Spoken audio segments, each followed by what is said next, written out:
Understand your conversion options. Converting online traffic into dollars is not as straightforward as you think. A lot of newbie marketers are under the impression that if they buy traffic and enough of these users click on page after page, eventually they will land on a conversion page, read something that they like, and then whip out their credit card. If only things were that simple. Believe me, if that's your strategy, you are probably going to be settling for cents on the dollars, assuming you make any money at all. The better approach would be to study what kind of conversion strategy works best, considering whatever it is you're trying to sell. Different products and services need different conversion strategies. A lot of marketers are completely clueless about this because they think there is only one cookie cutter or one-size-fits-all solution to turning interest into sales.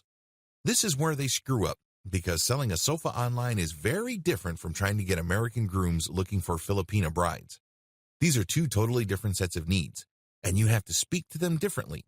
In other words, your strategy has to fit the outcome you are looking for.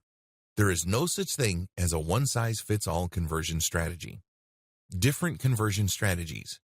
If you are selling a high-ticket item, let's say a gold IRA conversion kit which can involve hundreds of thousands of dollars, you need to take it slow.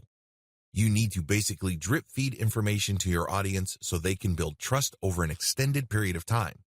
And as they engage with your content and as they see your content again and again, that level of trust deepens until they go to the like stage, and then before you know it, they get to the trust stage and then they buy. Of course, this is not guaranteed. This is not a slam dunk. But you have to get the process going considering the dollar value of the transaction. If you're looking for somebody to transfer their retirement fund worth hundreds of thousands of dollars from one fund to a gold fund that you're an affiliate of, you have to invest in a long funnel that builds trust over an extended period of time. On the other hand, if you're looking for a quick sale, your conversion funnel can be shorter. In other words, you can basically tell the reader if they're going to ship or get off the pot. It's pretty straightforward. For example, there's no need to create a mailing list for certain types of one-time use product.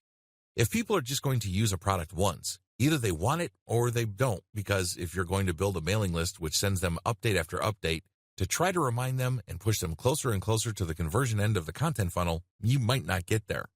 It turns out that the reason why they got on your list in the first place is because they want your freebie or your lead magnet. There are very different conversion strategies, and each of these is manifested in different funnels. At the very least, there are three. Page only.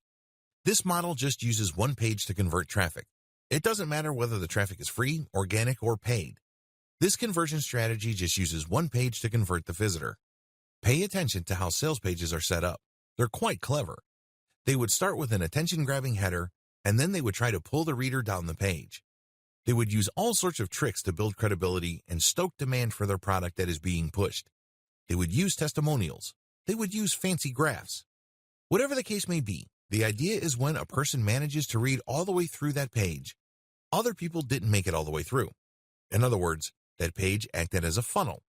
Basically, it filtered people who were not really all that serious. Usually, the people who really want to buy your stuff or who could be influenced to buy your stuff make it all the way through. That's how you should set up your conversion page. Content plus sales page. The content plus sales page model uses a variety of content using the KLT process, and once people end up on the T content pages, they are pushed to the conversion page. Generally speaking, the sales page that are tied into a series of content pages or a content funnel tend to be shorter. Why? Most of the heavy lifting is already done by the T content pages. By dumping them into a page-only type sales page, you might actually end up contradicting yourself or losing the attention of your potential buyer. At the very least, you run the risk of losing momentum, so don't do it. Content plus email capture page. This is pretty much the same as the category above, but instead of the sales page, it leads to an email capture page. Your product or service offering also determines your mailing list incentives. As I've mentioned above, you don't necessarily have to build a mailing list for all sales funnels. Forget what other self-proclaimed marketing gurus tell you. Some people would always tell you that you need to build a mailing list.